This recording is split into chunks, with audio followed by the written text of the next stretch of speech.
한번 보겠습니다. 신명기 8장 11절에서 20절까지의 말씀입니다. 신명기 8장 11절에서 20절까지의 말씀, 구약성경 275면에 있습니다.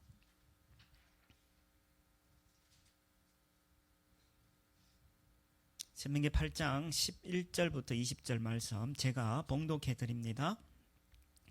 내가 오늘 네게 명하는 여호와의 명령과 법도와 규례를 지키지 아니하고 네 하나님 여호와를 잊어버리지 않도록 삼갈지어다. 네가 먹어서 배부르고 아름다운 집을 짓고 거주하게 되며 또 네 소와 양이 번성하며 내 은금이 증식되며 내 소유가 다 풍부하게 될 때에 네 마음이 교만하여 네 하나님 여호와를 잊어버릴까 염려하노라. 여호와는 너를 애굽 땅 종되었던 집에서 이끌어내시고 너를 인도하여 그 광대하고 위험한 광야 곧 불뱀과 정갈이 있고 물이 없는 간조한 땅을 지나게 하셨으며 또 너를 위하여 단단한 반석에서 물을 내주셨으며 네 조상들도 알지 못하던 만나를 광야에서 네게 먹이셨나니 이는 다 너를 낮추시며 너를 시험하사 마침내 네게 복을 주려 하심이었느니라. 그러나 네가 마음에 이르기를 내 능력과 내 손의 힘으로 내가 이 재물을 얻었다 말할 것이라. 네 하나님 여호와를 기억하라. 그가 네게 재물을 얻을 능력을 주셨음이라. 이같이 하심은 네 조상들에게 맹세하신 언약을 오늘과 같이 이루려 하심이니라. 네가 만일 네 하나님 여호와를 잊어버리고 다른 신들을 따라 그들을 섬기며 그들에게 절하면 내가 너희에게 증거하노니 너희가 반드시 멸망할 것이라. 여호와께서 너희 앞에서 멸망시키신 민족들 같이 너희도 멸망하리니 이는 너희가 너희 하나님 여호와의 소리를 청종하지 아니함이니라. 아멘. 이 시간에 하나님을 잊지 말라라는 제목으로 허성현 선교사님께서 말씀 전해 주시겠습니다.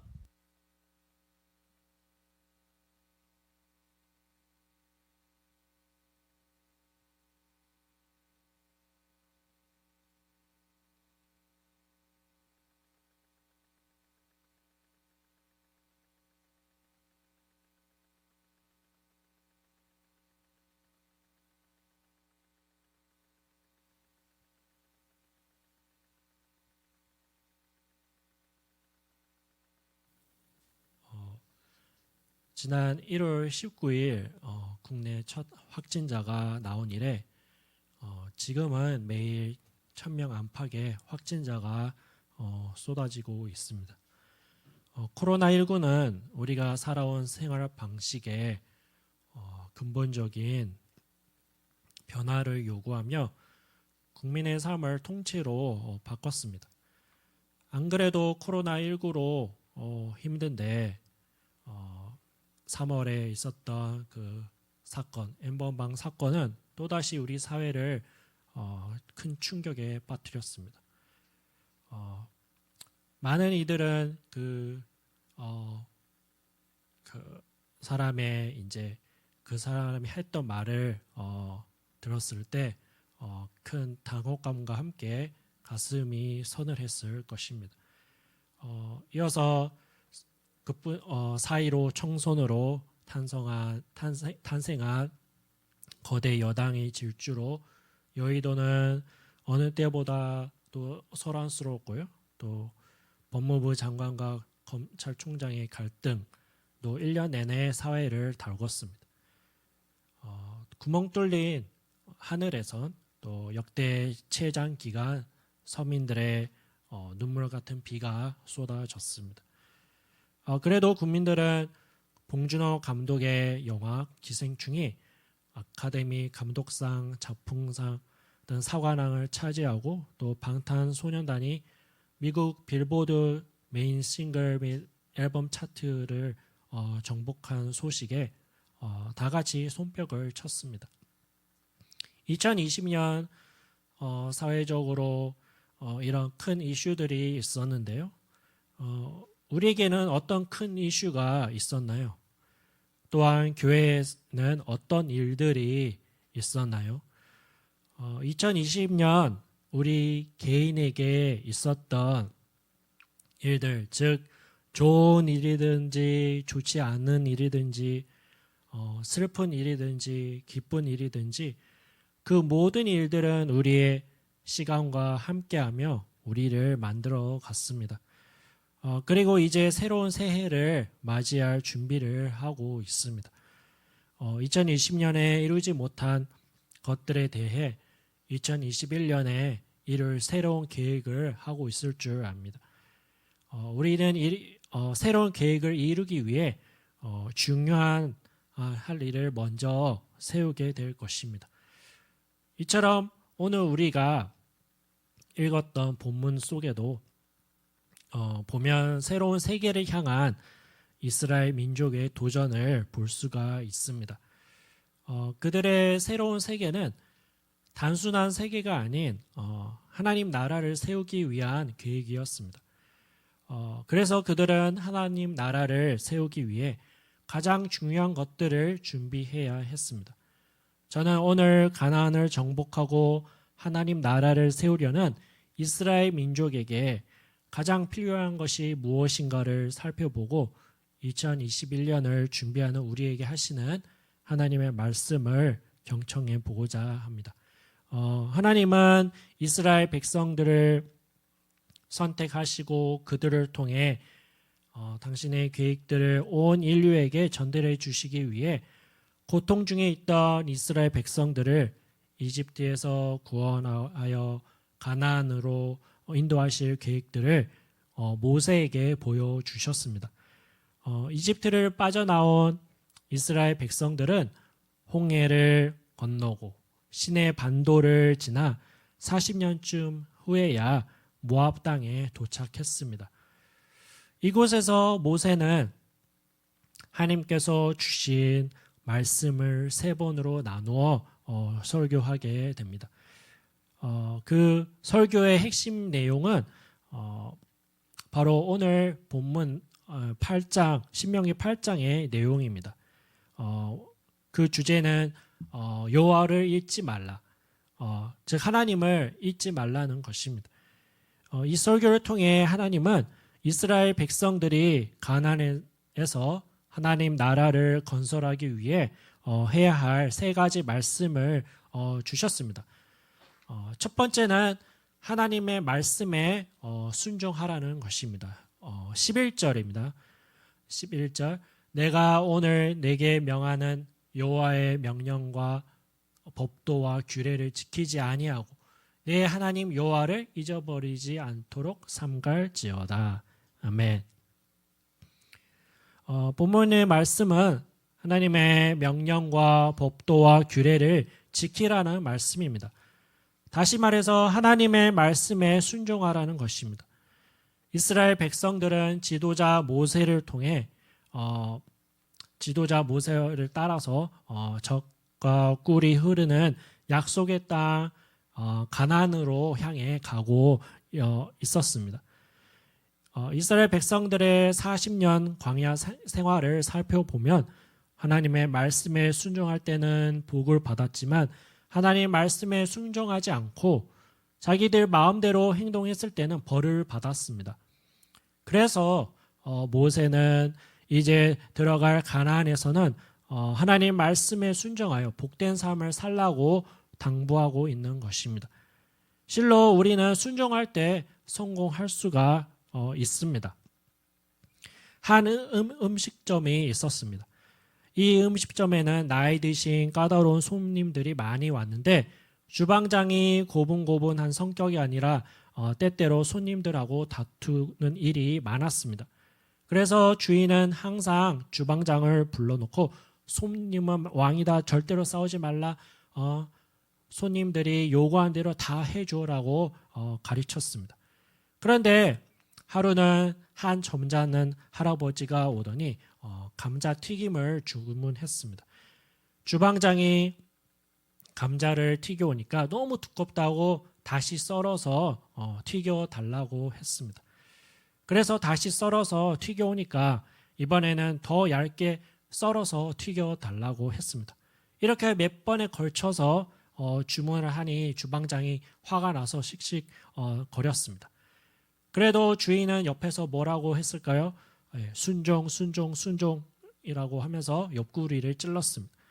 하는 수 없이 종이장처럼 아주 얇게 한 입에 쏙 들어가게 다시 튀겨서 갖다 주었습니다. 그랬더니 손님이 그 감자튀김을 아주 맛있게 먹었습니다. 그가 먹는 모습을 옆에서 지켜보던 사람들이 너도 나도 그 감자튀김을 주문했습니다. 그래서 이 음식점은 그 감자튀김 때문에 유명해져서 손님이 많이 오게 되었고, 그로 인해 포테토칩이라는 새로운 메뉴가 생기게 되었다고 합니다. 이처럼 우리가 순종할 때 생각을 뛰어넘는 위대한 일을 만들어내게 되는 것입니다. 사랑하는 여러분, 구원은 은혜로서 얻게 되고 복은 순종할 때 얻게 되는 것입니다. 세상에 수많은 법들이 있습니다. 그 법들이 존재하는 이유가 사람에게 벌을 주기 위해서 있나요? 평화로운 세상을 만들기 위해서 법이 있는 것입니다. 이처럼 하나님이 우리에게 벌을 주시기 위해서 당신의 법인 말씀을 주신 것이 아니라 우리에게 복을 주시기 위해서 말씀을 주신 것입니다. 그 사실을 믿으시길 바랍니다. 이스라엘 백성들은 하나님의 말씀에 순종해야 했습니다. 왜냐하면 이스라엘 백성들이 애굽에서 살 때는 광개 수로를 통해 농사를 지을 수가 있었습니다. 그러나 이제 들어갈 가나안 땅은 오직 하나님께서 비를 주셔야만 농사를 지을 수가 있었습니다. 그러나 이제 들어갈 가나안 땅은 오직 하나님께서 비를 주셔야만 농사를 지을 수가 있었습니다. 그들이 하나님의 말씀에 순종하면 하나님을 비를 주셔 풍성한 소출을 거둘 수가 있었지만, 하나님 말씀에 순종하지 않으면 하나님은 비를 내리시지 않았습니다. 이와 같이 우리가 이 세상에서 풍성한 삶을 살기를 원한다면 하나님의 말씀에 순종해야 하는 것입니다. 우리가 하나님께 순종하는 일에 빈번히 실패하는 이유는, 가장 큰 것은 하나님의 시간에 대한 큰 오해가 있기 때문입니다. 다시 말해서 성경 공부 시간, 개인 기도 시간, 기도의 시간, 또 주일 예배 시간, 그 시간들만이 하나님의 시간이고 다른 시간들은 우리의 시간이라는 오해가 우리의 신앙을 왜곡시킨 것입니다. 우리의 삶의 모든 순간들이 바로 하나님의 시간입니다. 성경 공부 시간이나 교회에서 보내는 시간은 우리의 삶의 모든 순간들을 그 순간들을 위해 우리를 준비시켜 줄 뿐입니다. 예수 그리스도께 순종하는 것은 하루 24시간 지속되어야 하는 것입니다. 마치 원하는 때 양복을 입고 또 원하는 때 양복을 벗고 하듯이 그분을 대우해서는 안 되는 것입니다. 우리는 언제나 하나님을 위해서 살아야 하는 것입니다. 이것을 실제 생활에 적용해 볼까요? 우리는 하루를 열 때 오늘 하루의 제 삶을 통해 하나님의 뜻이 이루어지길 원합니다라고 말함으로써 하루를 시작합니다. 하루를 살면서 순간순간 그분이 나를 통해 무엇을 이루려고 하시는지를 깊이 생각해야 합니다. 이렇게 하면서 기도하고 성경을 읽으시길 바랍니다. 그러면 하루의 생활 동안 우리는 그분을 옆으로 밀어넣는 그런 잘못을 범하지 않게 됩니다. 아침에 30분을 그분께 드리고 나머지 시간은 나의 것으로 삼겠다는 생각은 잘못된 것입니다. 하나님이 나의 하루 전부를 통제해야 하는 것입니다. 아침 10시쯤 되면 아마 우리의 마음은 아마도 그분에게서 어느 정도 떠나 있을 것입니다. 그러면 우리는 하던 일을 멈추고 주여 지금 저를 인도하여 주옵소서라고 기도해야 합니다. 하나님께서 주님께 복종하고 주님의 교훈을 생각할 수 있는 마음을 우리에게 주셨다면 우리는 이 마음을 굳게 붙들어야 합니다. 그러면서 동시에 우리는 순간순간 하나님의 인도하심과 도우심을 구해야 합니다. 날마다 윤리적인 문제, 직면하는 경우들이 많은데 그때마다 우리는 예수님이라면 어떻게 행동하셨을까라고 질문을 해야 하는 것입니다. 순간순간 닥치는 문제들에서 우리 주님이 우리 생각들에 임재하셔서 완전히 통제해 주시도록 훈련한다면 그분은 점점 우리의 의사결정에 근본적으로 영향을 끼칠 것입니다. 하나님은 지금도 주의 백성들이 말씀에 순종하기를 원하십니다. 회개하고 온전한 백성으로 돌아오기를 원합니다. 말씀대로 살아가길 원하십니다. 우리가 주의 말씀에 순종하고 그 명령대로 살아간다면 우리에게 더 큰 주님의 은혜와 복이 있을 것입니다. 말씀에 순종하고 주님을 따르고자 하는 열심이 우리 삶 가운데 있기를 소망합니다. 사랑하는 여러분, 2020년 동안 하나님 말씀에 작게 순종했다면 2021년에는 하나님 말씀에 더욱 순종하는 분들이 되길 바랍니다. 하나님은 우리의 삶이 풍성해지기를 원하시는데 우리가 순종하지 않기 때문에 풍성한 삶을 살지 못하고 있는 것입니다. 2021년에는 하나님 말씀에 무조건 순종해서 아브라함과 같은 믿음을 이루시는 저와 여러분이 되시기를 축원합니다. 두 번째로 하나님을 잊지 말라 고 했는데 그 두 번째로 우리가 기억해야 할 부분은 교만을 버려야 한다는 것입니다. 사랑하는 여러분, 사람은 언제 교만하게 될까요? 먼저 첫 번째로 번성하고 소유가 풍부하게 될 때 교만하게 됩니다. 12절 13절을 한번 읽어보겠습니다. 내가 먹어서 배부르고 아름다운 집을 짓고 거주하게 되며 또 내 소와 양이 번성하며 내 은금이 증식되며 내 소유가 다 풍부하게 될 때에. 아멘. 이스라엘 백성들은 힘들고 가난할 때는 하나님을 찾았습니다. 그러나 그들의 소유가 풍성해지자 하나님을 떠나는 교만한 행동을 했습니다. 우리의 삶은 어떻습니까? 너무나 힘들어서 하나님을 찾던 시절이 있지 않습니까? 2020년을 올해를 한번 돌아보시길 바랍니다. 여러분을 가장 힘들게 한 일이 있을 때 어떻게 하셨습니까? 하나님을 더 찾게 되지 않습니까? 그때가 육신적으로는 힘든 시간이었을지 모르지만 하나님은 여러분이 늘 하나님을 찾고 부르짖던 그 간절한 시간을 가장 귀하게 보셨습니다. 반면에 우리 자녀들이 잘 되고 우리의 소유물이 늘어나고 할 때는 얼마나 평화롭습니까? 그때 여러분은 하나님과 가까이 지내셨습니까? 실로 우리가 힘든 시기가 위험한 때가 아니라 우리가 번성하고 소유가 늘어날 때 우리는 더 나태해지고 방종에 빠지기 쉽다는 것을 알아야 하는 것입니다. 그래서 예수님도 닥쳐올 일들에 대비하여 깨어 기도하라고 말씀하셨던 것입니다. 우리는 우리의 삶이 풍요로워질수록 더욱 하나님의 은혜를 생각하면서 하나님께 감사하는 사람이 되어야 하는 것입니다. 사랑하는 여러분, 우리가 감사하면 교만이 사라지고 겸손해집니다. 그리고 하나님은 우리가 감사할 때에 우리의 인생을 형통하게 하시는 분이심을 믿으시길 바랍니다. 또 사람이 또 교만하게 될 때 언제 교만하게 되는지 그 두 번째 이유를 찾아보면 하나님의 은혜를 잊어버릴 때 교만하게 되는 것입니다. 우리 한번 15절 16절을 한번 읽어보겠습니다. 너를 인도하여 그 광대하고 위험한 광야 곧 불뱀과 정갈이 있고 물이 없는 간조한 땅을 지나게 하셨으며 또 너를 위하여 단단한 반석에서 물을 내셨으며 네 조상들도 알지 못하던 만나를 광야에서 내게 먹이셨나니 이는 다 너를 낮추시며 너를 시험하사 마침내 내게 복을 주려 하심이었느니라. 아멘.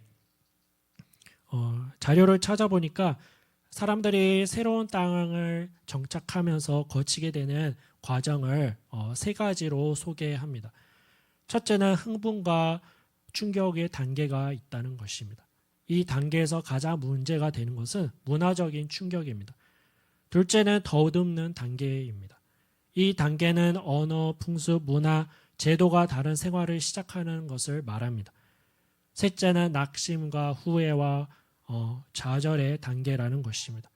사람들은 대체적으로 6개월쯤 지나면 잘못 왔다는 후회의 단계를 겪는다는 것입니다. 정착 초기에 그 소통의 문제, 구한 직장 안에서의 차별로 고향을 그리워하는 그런 향수병에 걸려서 힘들어하고 있다는 것입니다. 이스라엘 백성들은 지금 낯선 가나안을 향해 가고 있습니다. 전혀 경험이 없는 상태로 하나님의 약속의 말씀을 믿고 가고 있습니다. 그들은 가나안에 대한 경험이 없기 때문에 늘 불안했습니다. 그래서 하나님의 말씀을 믿지 않습니다. 그러자 하나님은 당신의 말씀을 믿게 하시기 위해서 광야로 이끄셨습니다.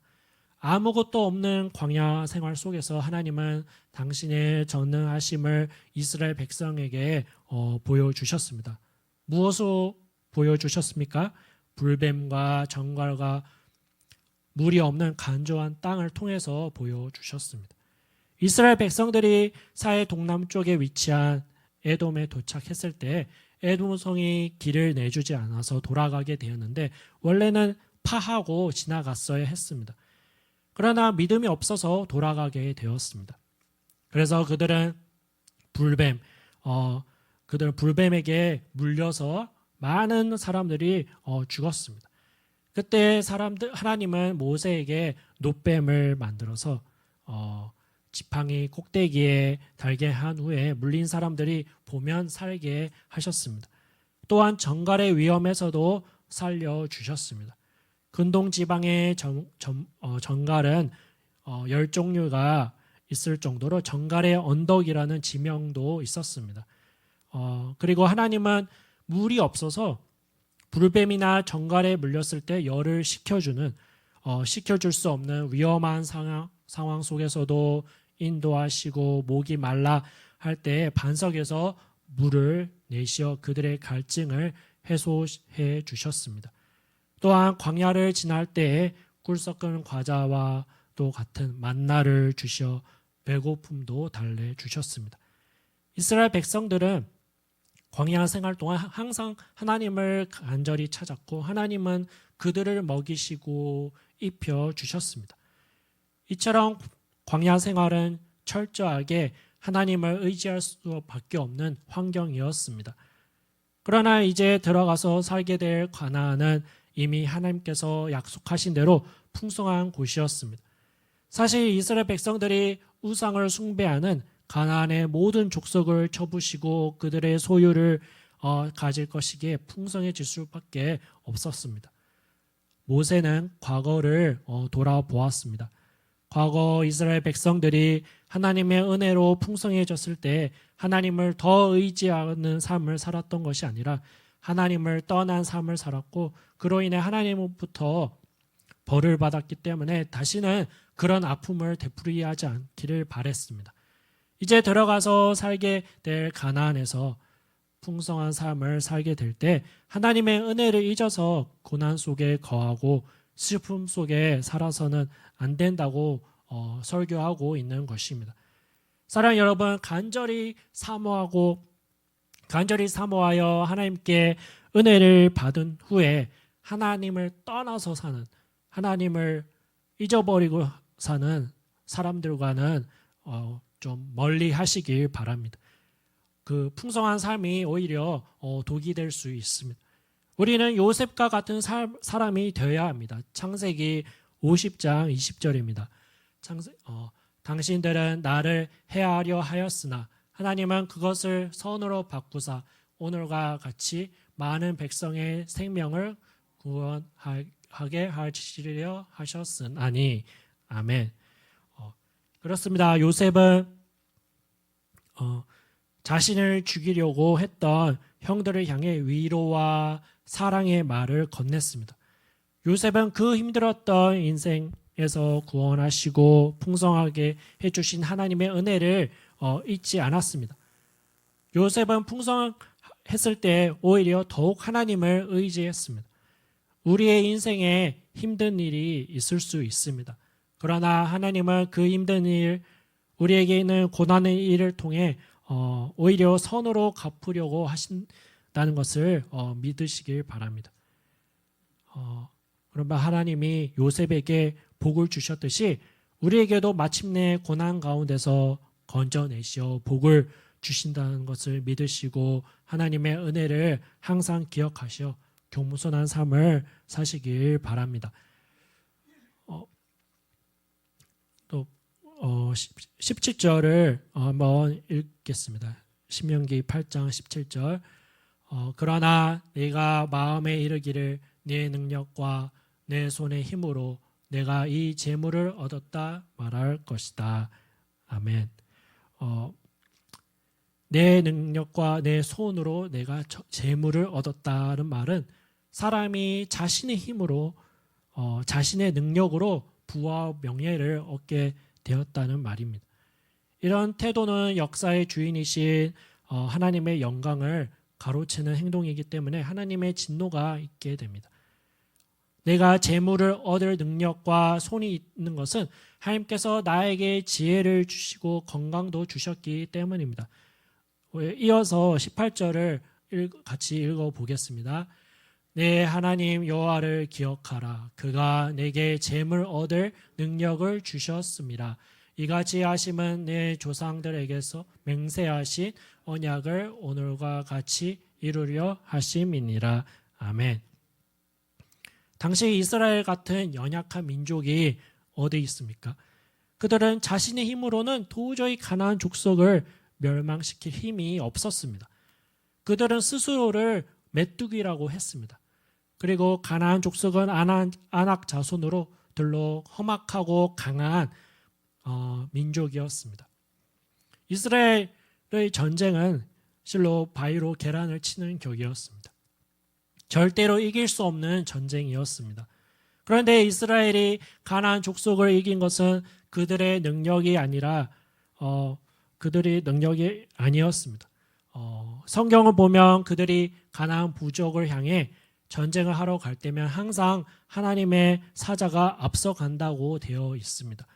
그 하나님의 사자가 앞서가며 먼저 싸웠기 때문에 이스라엘은 쉽게 그들의 성과 또 성을 차지하고 모든 소유물을 얻었던 것입니다. 사랑하는 여러분, 하나님은 우리의 우주의 창조자이십니다. 또 하나님은 사람의 주인, 인생의 주인이십니다. 그런데 사람들은 그것을 모르고 내가 했다고 다 내 덕택이라고 교만에 빠집니다. 우리가 내가 했다고 하는 순간 우리는 실패하게 될 것이고 하나님께서 주시는 복을 놓치게 될 것입니다. 그러므로 우리는 이렇게 말해야 합니다. 우리가 한번 시편 말씀과 하박국 말씀을 읽어보겠습니다. 여호와는 나의 목자시니 내게 부족함이 없으리로다. 비록 무화과 나무가 무성하지 못하며 포도나무에 열매가 없으며 감람나무에 소출이 없으며 밭에 먹을 것이 없으며 우리의 양이 없으며 외양간에 소가 없을지라도 나는 여호와로 말미암아 즐거워하며 나의 구원의 하나님으로 말미암아 기뻐하리로다. 아멘. 하나님은 교만한 사람을 대적하시는 분입니다. 교만은 하나님을 적으로 만드는 행위입니다. 하나님을 적으로 만들어 놓고 싸워서 이길 수 있는 사람은 아무도 없습니다. 하나님은 겸손한 사람에게 은혜를 주십니다. 하나님은 모든 사람에게 은혜를 주시되 마음이 겸손한 사람에게 가장 먼저 은혜를 베푸십니다. 흔히 교만이란 자신을 높이는 것을 의미합니다. 그러나 보다 엄밀한 의미에서 교만이란 자신을 높임으로써 하나님을 버리는 것입니다. 성경은 교만은 교만은 패망의 손봉이며 거만한 마음은 넘어짐의 앞잡이라고 가르쳐주고 있습니다.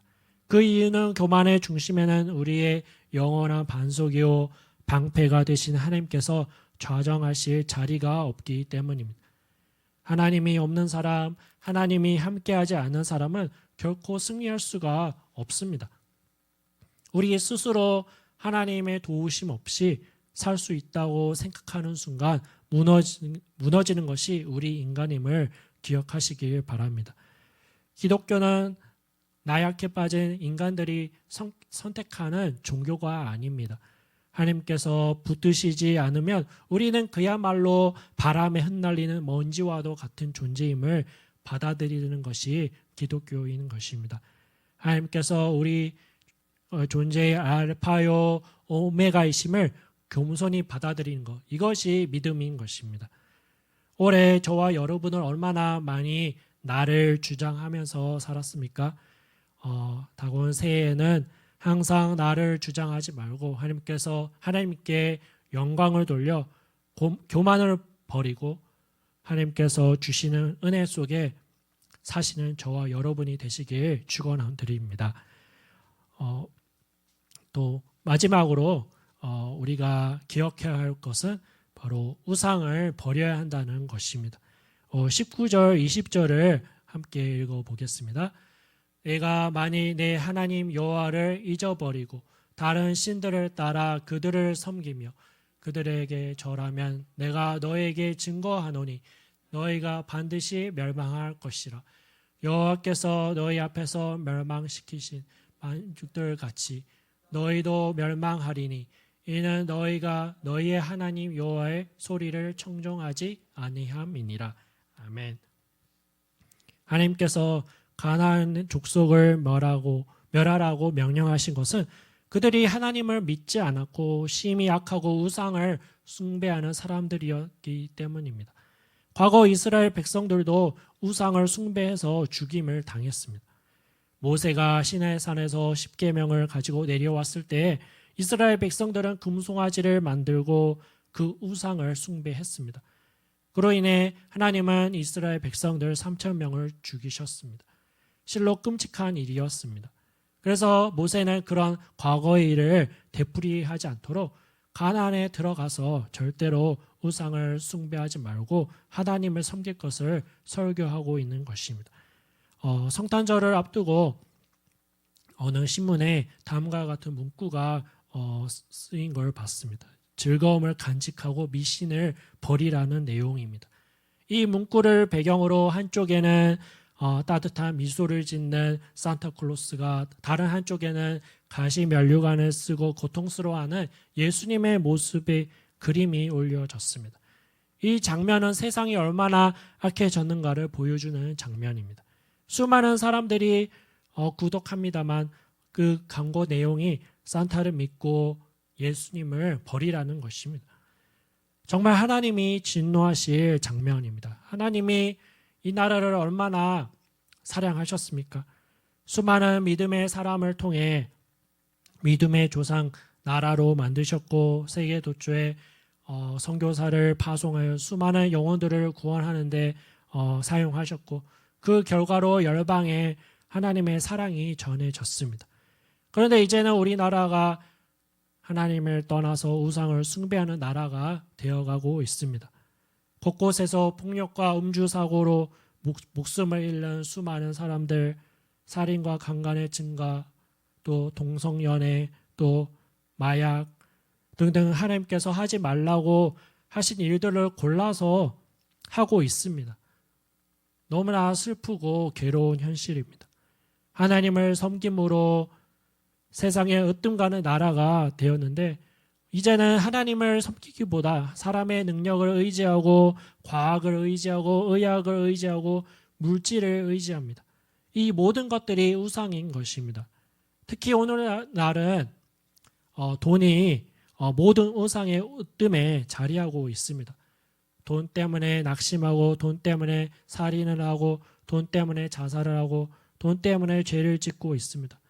지혜로운 사람, 만물의 영장이라는 사람이 그 귀한 목숨을 돈과 바꾸어야 되겠습니까? 우리는 돈의 노예가 되어서는 안 됩니다. 돈은 우리를 자유롭게 할 수가 없습니다. 오직 진리가 우리를 자유롭게 하는 것입니다. 사랑하는 여러분, 돈 하지 마시고 예수를 외쳐보시길 바랍니다. 환경을 초월하시길 바랍니다. 할 수 없다고요? 할 수 있습니다. 내가 하는 것이 아니라 하나님이 하십니다. 우리가 하나님을 믿으면 초월적인 역사가 일어나게 되는 것입니다. 하나님의 능력이 나타나는 것입니다. 그러나 혼자보다는 여럿이 함께 하나님을 믿을 때 더 큰 능력이 나타나는 것입니다. 우상은 우상에 불과합니다. 우상은 가짜에 불과합니다. 우상은 결코 하나님의 자리를 대신할 수가 없습니다. 그러나 이스라엘 백성들은 하나님과 우상 사이에서 머뭇머뭇거렸습니다. 양다리를 걸치고 살았습니다. 왠지 하나님 유일 신앙으로 살아가는 것이 불안하게 여겨졌습니다. 눈에 보이지 않는 하나님보다 눈에 보이는 왕이나 물질이 더 크게 보였습니다. 하나님 유일 신앙을 주장하다가 자신은 끌려가서 죽고 가족들은 비참한 고통을 당하지 않을까 걱정이 되었습니다. 그렇다고 이들이 여호와 신앙을 완전히 버린 것은 아니었습니다. 단지 하나님에 대한 절대성을 잃어버렸습니다. 여러 신 중에 한 신으로 대했습니다. 하나님의 절대적인 권위를 인정하지 않았습니다. 하나님을 하나님으로 인정하지 않았습니다. 이들은 상황과 형편과 사람 앞에서 박쥐처럼 처신했던 것입니다. 순간순간에 위기를 넘길 때마다 상황에 맞게 적절하게 변신하는 자신을 보고 지혜롭다고 말했을 것입니다. 세상 편 하나님 편이라는 책의 현대 그리스도인들을 이렇게 묘사합니다. 십자가에 못 박히는 금요일을 거치지 않고 곧바로 부활주일로 직행하길 원한다. 그렇습니다. 우리 기독교는 부활의 소망을 갖고 살아갑니다. 그렇지만 부활하기 전에 반드시 거쳐야 하는 단계가 있습니다. 그것은 죽는 것입니다. 죽지 않고는 부활할 수가 없습니다. 예수 그리스도께서 십자가에 고통당하시고 죽으셨기 때문에 부활의 영광이 있었습니다. 우리도 십자가에 죽어야 합니다. 그 죽음은 하나님을 절대자로 인정하는 것입니다. 고린도후서 6장 15절과 마태복음 6장 24절을 이어서 읽겠습니다. 그리스도와 벨리알이 어찌 조화되며 믿는 자와 믿지 않는 자가 어찌 상관하며 한 사람이 두 주인을 섬기지 못할 것이니 혹 이를 미워하고 저를 사랑하거나 혹 이를 중히 여기고 저를 정히 여김이라. 너희가 하나님과 재물을 겸하여 섬기지 못하느니라. 아멘. 그렇습니다. 세상과 하나님을 겸하여 섬기는 것이 아닌 오직 하나님을 필요할 때만 찾는 하나님이 아닌 우리 모든 삶의 주인으로 모시는 것이 바로 우리가 죽는 것입니다. 사랑하는 여러분, 말씀을 정리하겠습니다. 교회는 세상의 힘으로 세워가는 것이 아닙니다. 하나님의 능력으로 세워가는 곳입니다. 교회는 하나님을 믿는 사람들이 모여서 하나님의 능력이 나타나는 능력의 상실이 되어야 합니다. 올해 우리가 세상을 의지하고 돈을 의지하고 나 자신을 의지했다면 회개해야 합니다. 그리고 새해에는 오직 하나님만을 섬기며 그분을 따라가서 어두워진 세상을 밝히는 촛불과 썩어가는 곳에 부패를 막는 소금이 되어야 합니다. 그리고 영육을 더럽히지 말고 정결하게 사시는 저와 여러분이 되시길 주님의 이름으로 축원드립니다. 잠언 30장 7절 9절 한번 읽어보겠습니다. 7절부터 9절 시작. 내가 두 가지 일을 주께 구하여 싸우니 내가 죽기 전에 내게 거절하지 마시옵소서. 곧 헛된 것과 거짓말을 내게서 멀리 하옵시며 나를 가난하게도 마옵시고 부하게도 마옵시고 오직 필요한 양식으로 나를 먹이시옵소서. 혹 내가 배불러서 하나님을 모른다 여호와가 누구냐 할까 하오며 혹 내가 가난하여 하고 내 하나님의 이름을 욕되게 할까 두려워함이니이다. 아멘. 사랑하는 여러분, 2021년이 다가옵니다. 새해 따뜻한 떡국 한 그릇을 드실 때 방금 읽은 말씀처럼 일용할 양식과 일용할 삶을 구하시는 저와 여러분이 되시길 주님의 이름으로 축원드립니다. 기도하겠습니다. 들은 말씀을 가지고 기도하실 때 하나님 나라를 건설하기 위해 외부 환경과 조건과 또 부정적인 소리에 민감해야 하는 상황적인 사람이 되지 않게 하시고 하나님 말씀에 귀 기울이고 하나님만 바라보는 신앙적 사람이 되게 하여 주옵소서. 같이 결단의 기도 함께 하겠습니다. 하나님 아버지 감사합니다. 주님 주님 베푸신 은혜 감사합니다. 지금까지 주신 은혜 주님의 은혜임을 고백합니다. 주님 늘 감사한 생활하시고 아버지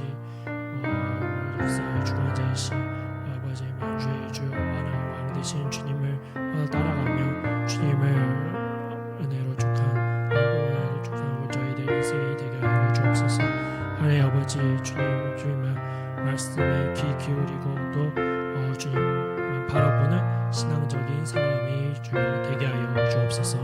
주님 감사합니다. 감사합니다.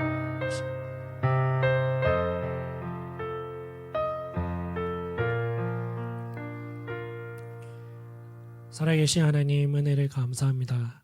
예나 지금이나 주님 나라를 건설하기 위해 우리에게 원하시는 것이 한결같음을 알게 하시니 감사합니다. 주님께서 주신 이 생명의 말씀을 겸손히 대하고 사랑하고 실천하도록 도와주옵소서. 또한 저희가 주님 대신 주인 삼는 것이 있다면 주님께 회개하오니 주님의 통치가 인생의 모든 방면에 임하도록 역사하여 주옵소서.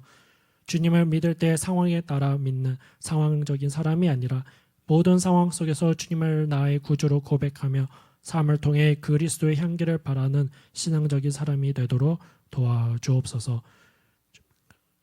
올 한 해 오직 주님께만 시선을 고정하여 슬럼프에서 모두 회복되고 치유될 수 있도록 말씀으로 위로하여 주시고 만져주옵소서. 또 다가올 새해에는 주님 안에서 기쁨이 넘치는 복된 삶이 되게 하여 주옵소서. 감사합니다. 모든 것 예수님 이름으로 기도드리옵나이다. 아멘.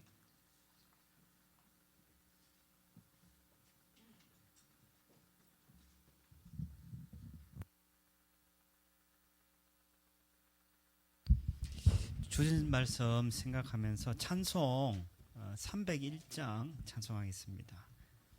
찬송 301장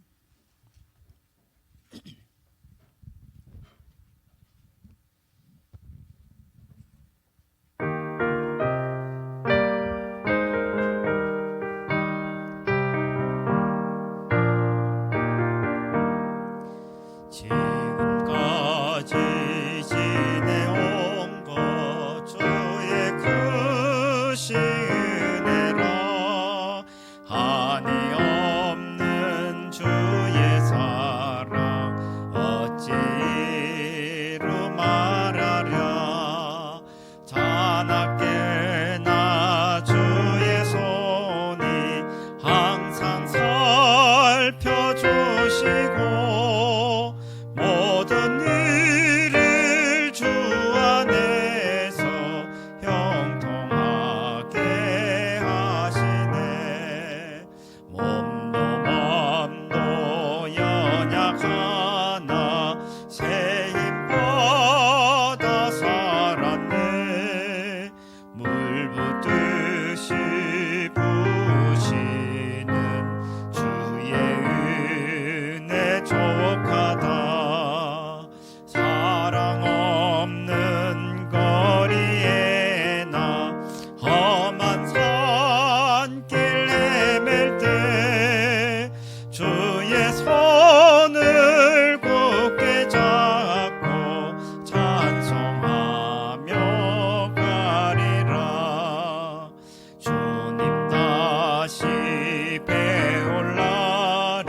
나를 위해 예비하신 고향 집에 돌아가 아버지의 품 안에서 영원토록 살리라.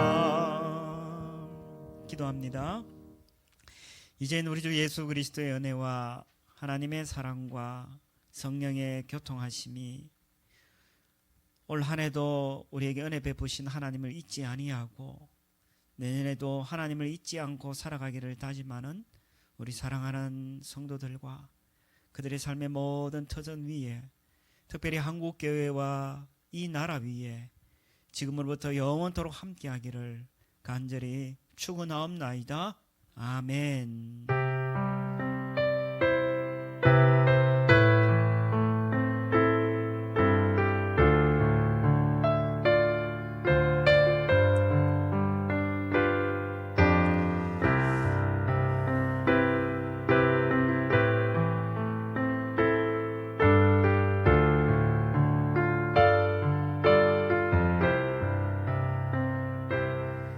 예배를 마쳤습니다. 감사합니다.